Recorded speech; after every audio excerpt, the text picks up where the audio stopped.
আজকে শুক্রবার, দোকানে মাংস খাওয়াবে, সেজন্য মাংসের আলু আর ভর্তার আলুটা কেটে নিয়েছি, একসাথে সিদ্ধ করে ফেলবো। করলা ভাজি করবো, সেজন্য আলুগুলা কেটে নিলাম।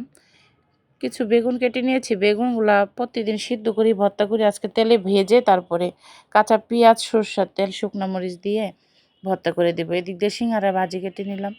মা পেঁপে ছুলে দিচ্ছিলাম, কেটে নিলাম ভাজির জন্য বিকেলের।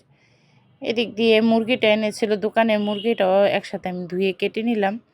আমার হাজব্যান্ড কিছুক্ষণ পরে মাছ নিয়ে আসলো, ইলিশ মাছ আর পাঙ্কাশ মাছ নিয়ে এসেছে। উনি বলতেছে যে দেওয়া মাছটা কেটে দিই, কাটাগুলো মা পরে পিস করবে আর কি। আমিও আমাদের কাটাকুটি শুরু করে দিলাম মাছে, কারণ আমি আগে কাটি নেই।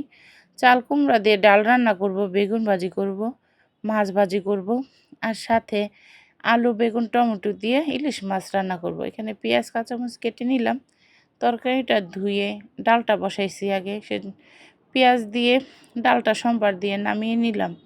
এদিকে বেগুন ভাজা, মাছ ভাজা, মাছের ডিম ভেজে নামিয়ে নিলাম। ওই কড়াইতেই মাছ ভেজে জিরা সম্বার দিয়ে বেগুনটা ঢেলে দিয়ে বেগুনটা ভাজে কিছুক্ষণ ভেজে নিয়ে তারপরে হলুদ, জিরে, হালকা একটু মরিচ ফাঁকি কালারের জন্য দিছি। এটা কষিয়ে হালকা যখন কষানো হয়েছে তখন টমেটোটা দিয়ে দিলাম। টমেটোটা দিয়ে ভাজা ভাজা করার পরে জল দিয়ে দিলাম। জলটা ফোটার কিছুক্ষণ পরে মাছটা দিয়ে জাল করে তরকারিটা নামিয়ে নিলাম। এই আজকে দুপুরের রান্না।